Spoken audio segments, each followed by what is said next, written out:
You're listening to a CNA podcast.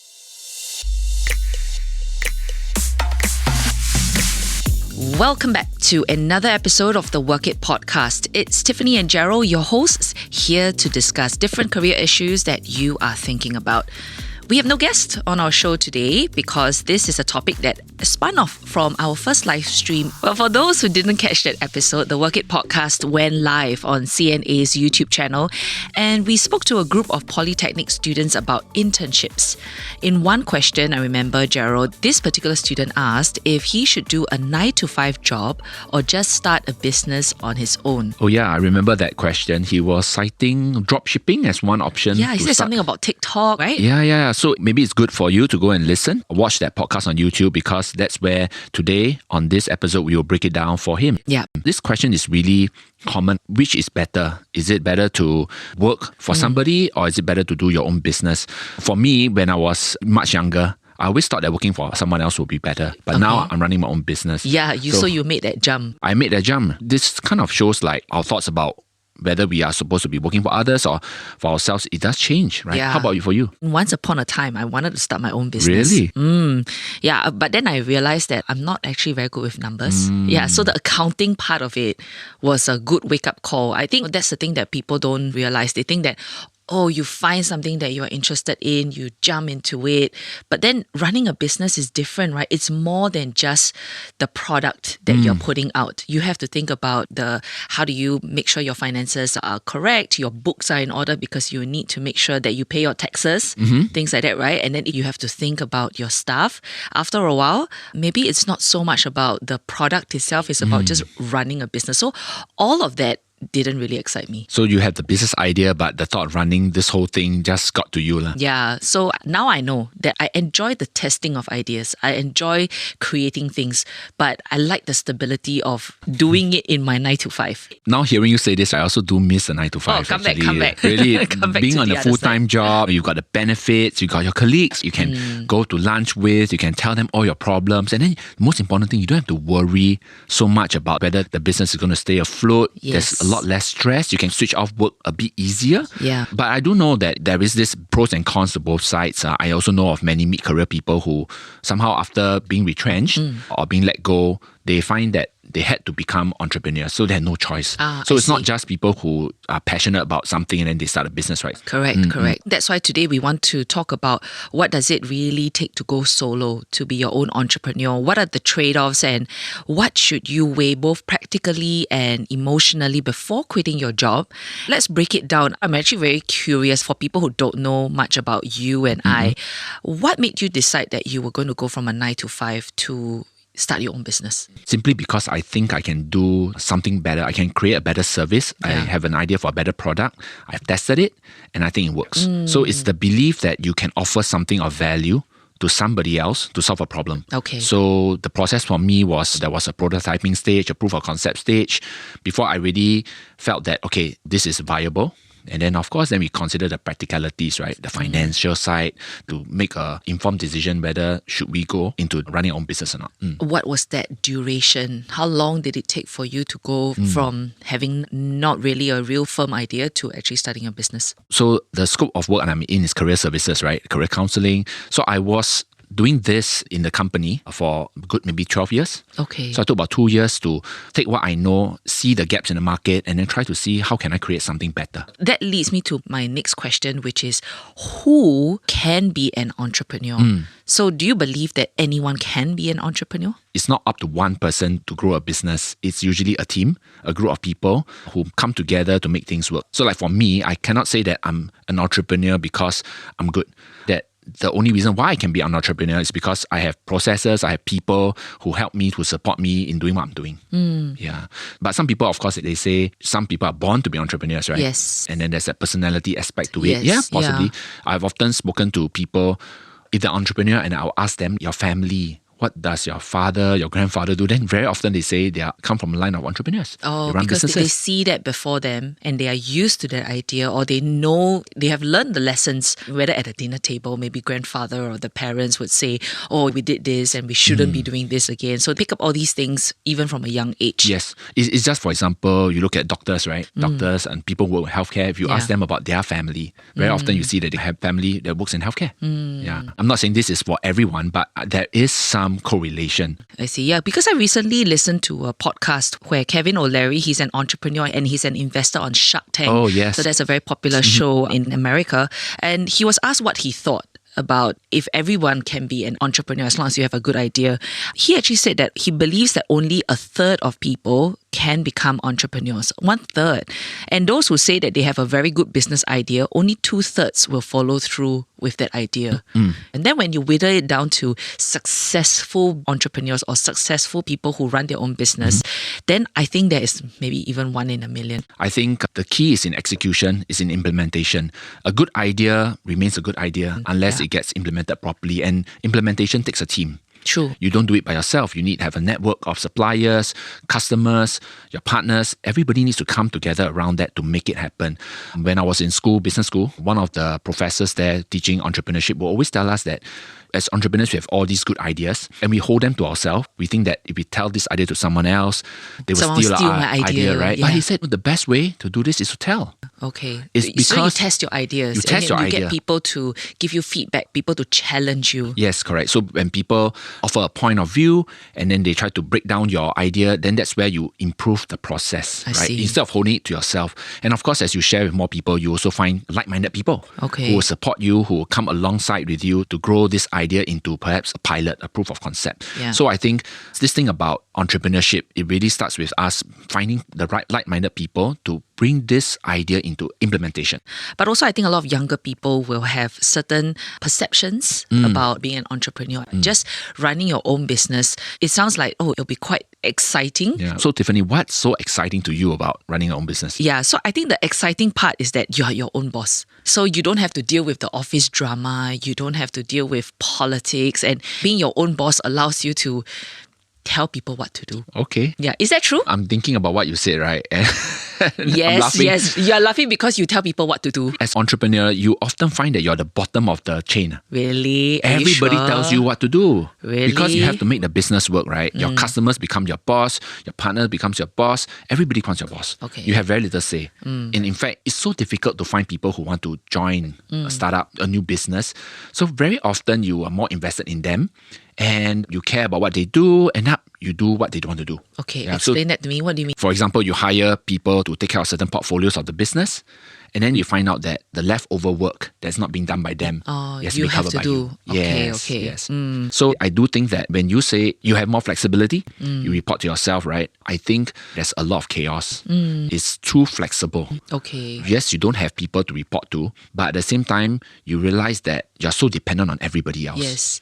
I think that being dependent on people is also a bit of a double-edged sword, right? Because you are investing so much in these people, and at some point, they are almost like a family.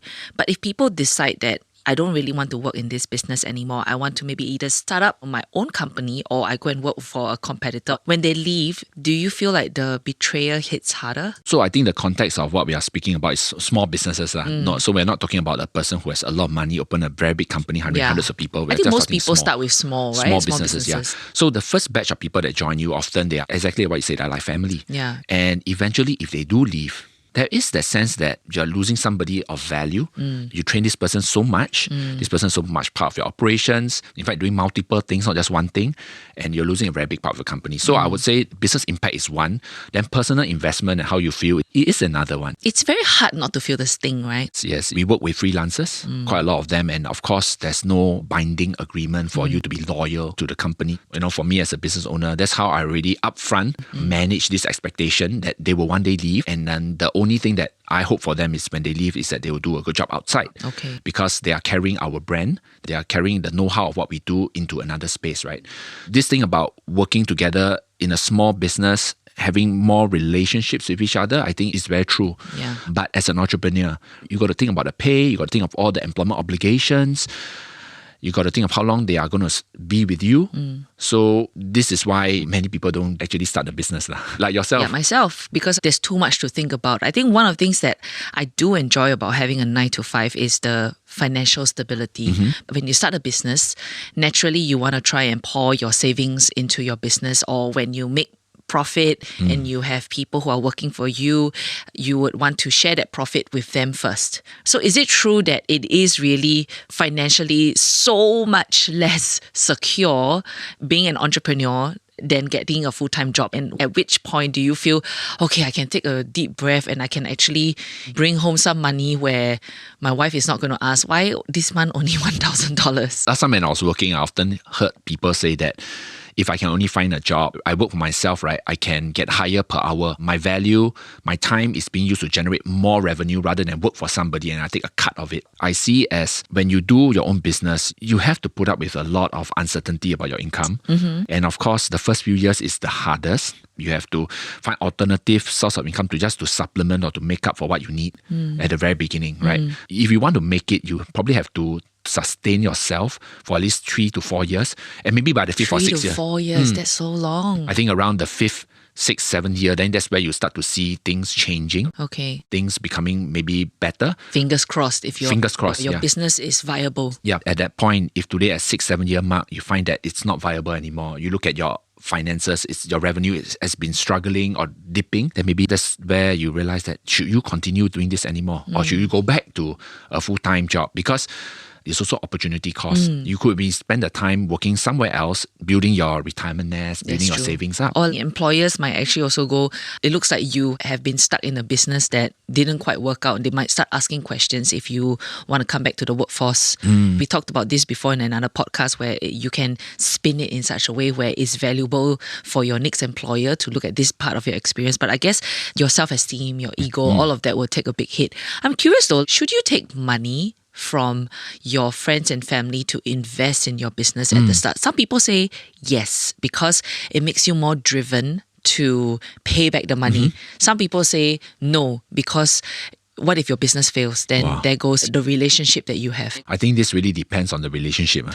Honestly, it's like how comfortable are you with handling the relationships and setting the expectations of how the money is being used, right? Some people lend you the money because they want some return. Some people give you because they want to maybe just donate or contribute to your success. Yeah. It's important to clarify the expectations. For me, I belong to the school of I got to earn my own keep. Okay. So it's like not taking money, right, would be a way to motivate me to make things work rather than depending on money from family, friends, or even from grants from government.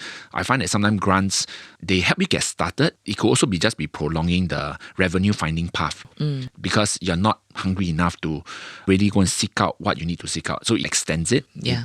You will eventually find the money, but it's a bit longer. Yeah. Just now you mentioned about employers and how they see entrepreneurs applying for jobs. Very often I realize that employers, when they see someone with a resume with entrepreneurship, there is a sense of worry, maybe. For example, are you going to stay?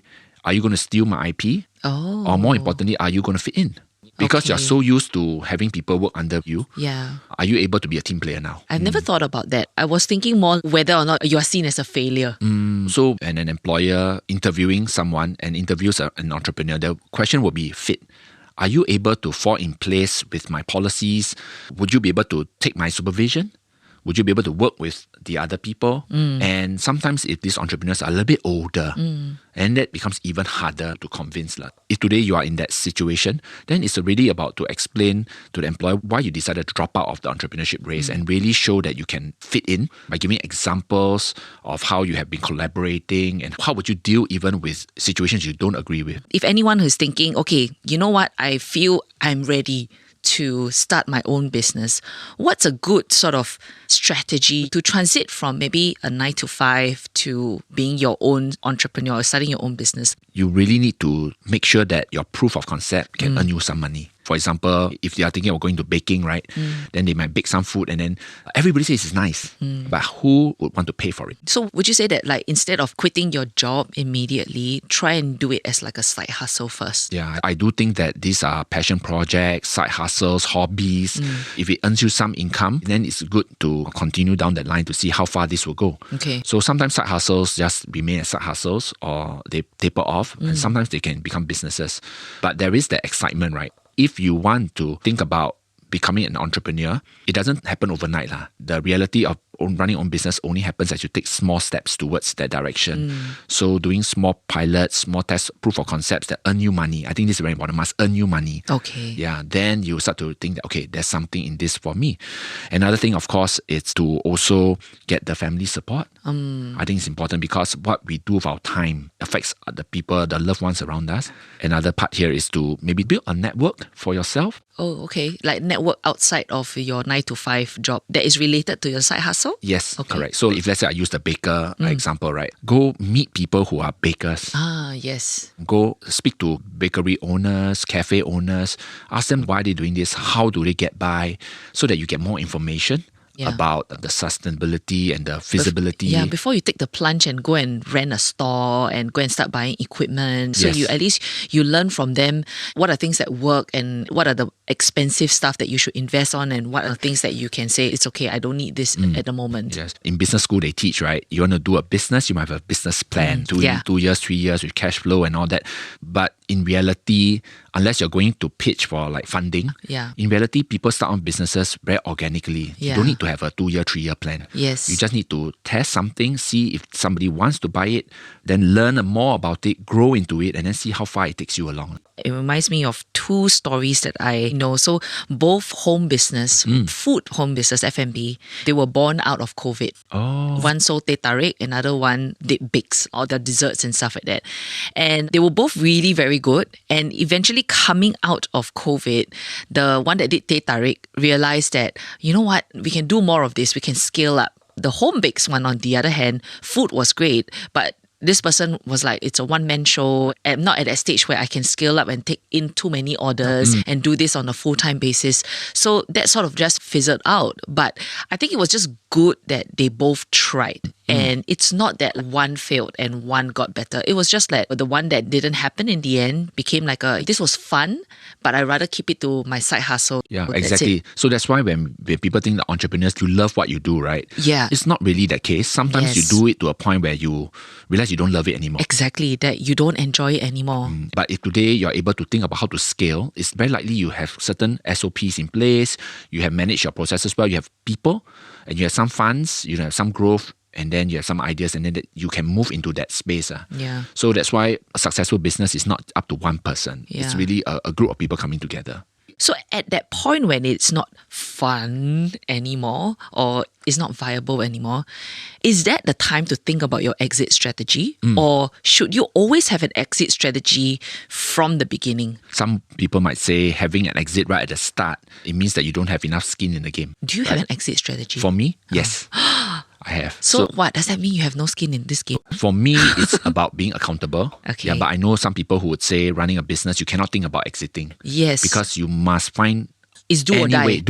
Basically, it's do and do. Okay. You cannot die. You must do. Okay. You must find a way to sustain. Okay. And for me, I'm of the camp that life is, I can do many things in life. It's more, right? It's more than just this identity. This idea of the business, right? If today I can't do this, I can pivot. I can do something else. So to me, that's the exit. Is that healthier? Because then if it fails, at least you don't spiral into depression. Yeah, I do think so. For me, at least, I know that this exit keeps my aim or my vision a little bit longer term and broader, rather than putting everything into this business to try to make it work. I'm also scanning the environment to see what else could be helpful, what else can I do, and then how can I connect this existing business into that space, because businesses do evolve. For example, if you look at Grab, how they started and where they are now, so different. I think if you speak to any successful entrepreneur or people or venture capitalists who look at successful businesses and they invest in them, they will always say that if you really want to be an entrepreneur, a very good formula would be to start early, start in your 20s, because you are bound to fail. But don't see it as do or die, because I think that's the thing with entrepreneurs that I have come to notice is that they have transferable skills. They will see it as, okay, these are lessons I learned from my first business. I move on to the second one. Then they will just keep trying and testing different business ideas. And I think that in itself is like the mark of what makes a good and successful entrepreneur. Somebody who just never gives up and sees that this whole journey is a journey of transferable skills rather than a business idea that I cannot let go of at the end of the day. Yeah, I like what you said about starting early. I think many students these days, if they are thinking about starting the business, go and test it out, try it out. In schools, they have incubators, they have mentors, there's some startup funds for them to try. Go and try, because that's also one way of learning how the world works. Yes. And I've known many friends who started businesses in school, and right now, after 20 years, they are still doing their own businesses. They may not do the same business, but they're business owners now. Yeah. Don't wait until you're past a certain age, because then you'll be living in regret that you never ever tried this. Yeah, so I think anyone who's listening in, if you're interested to start something, a business idea, do your small market scan, test out with some friends. More importantly, I think what I've learned from this conversation is find the right team. Find the right team to build with. And that, I think, is your support network that can take you quite far.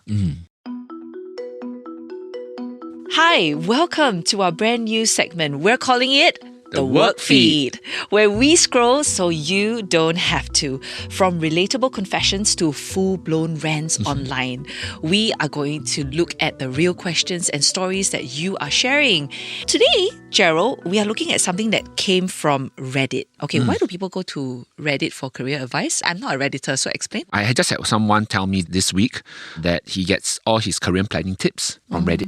Yeah, but he did say that it's a little bit gloomy sometimes, and he doesn't know what to think about some of the advice and the tips there. Because it can become like a full-blown rant. Everybody's just ranting, is it? Yeah, correct. So it's like a bit of an echo chamber sometimes. So I guess that's why we are doing this, right? Yes, we are doing this because we are going to cut through all that negativity, Yes. try to distill it down, and then give out the positive vibes. Okay, let's start. So someone on Reddit said, how bad exactly is the job market right now? This person went on to say, I know it's bad, but how bad is bad? I feel like there are so many job listings, but most of them don't even review your application. Okay, so according to the Ministry of Manpower, the citizen unemployment rate is 3.1% as of March 2025.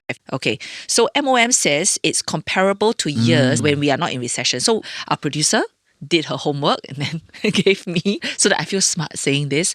Between 2015 to 2019, the range was 2.7% to 3.5%. That's the citizen unemployment rate. So currently we're like in that same range. So it's, statistically, it's not worse off. Yes, in terms of numbers. But I think people feel that it's bad. Yes, Someone yes. in the same thread said it's horrendous. He says, I took a decent job opportunity at first sight after several months of finding. I did not even negotiate. I just took it. Wow. What do you hear on the ground? Yeah, it feels bad, I feel, because... Anecdotally. Yeah, anecdotally, I think a lot of times what we read online, sometimes it could be just a side of what's going on. It may not be the full picture. So I think there are still sectors that are hiring. Of course, there are some industries that are letting go of people. The big surprise, right, is like digital tech. Okay, yeah. It's supposed to be the one that... Yeah, we heard a lot of retrenchments in there. Yeah, supposed to be the one that will be hiring more people, but yet we see them letting go of a lot of people. Yeah, so is it sector dependent? I think roughly so, yes. Okay. You look at some of the other industries, social services, education, we just saw that Oh, yeah, true. announcing More teachers needed. right? Needed, yeah. Yeah, so I think there are opportunities within different sectors.